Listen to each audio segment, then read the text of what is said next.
In a recent newspaper article, I read about a phone app that shows teens on a map where their friends are located in real time. Sounds fun, huh?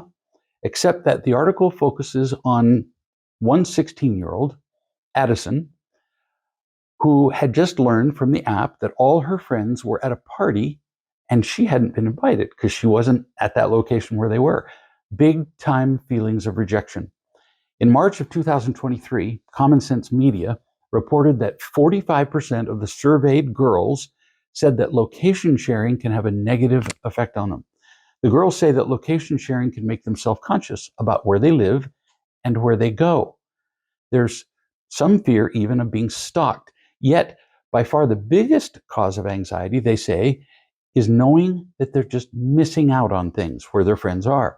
This anxiety is part of the already acute youth mental health crisis that the US Surgeon General has called, quote, the defining public health crisis of our time, end quote.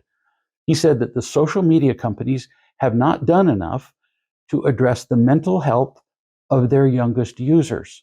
The social media companies have not. Really? Again, everywhere you read about teenage mental health, and the blame is assigned to social media, phone apps, schools, guns, laws, and everyone except the people who raised these kids and failed to love and teach them.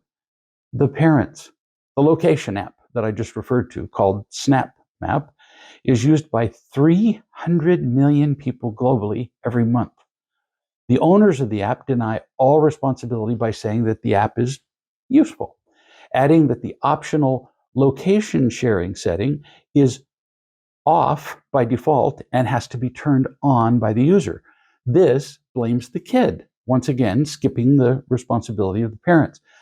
Location sharing is part of what's called, quote, the narcissism of adolescence by Devorah Heitner, a digital culture researcher and author of Growing Up in Public, Coming of Age in the Digital World.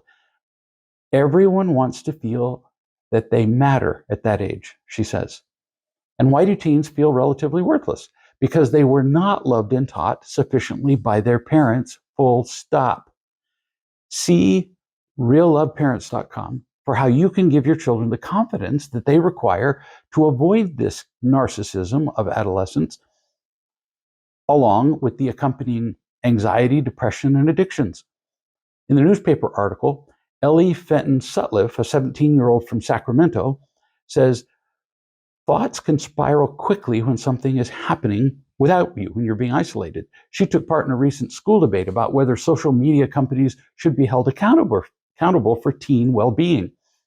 Ellie leads a youth engagement for hashtag Half the Story, a digital well-being nonprofit.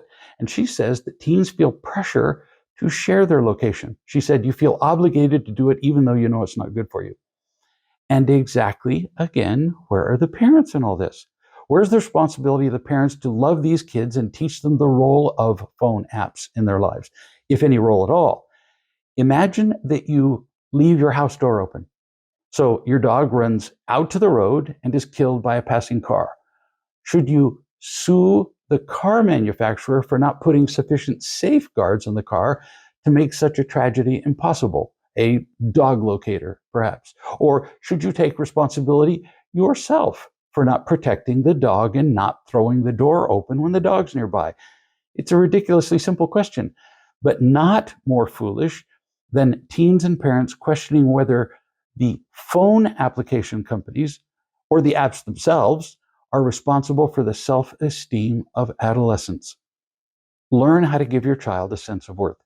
Learn how to love them and teach them responsibility around phones, apps, and everything else in their lives. Find these answers at realloveparents.com.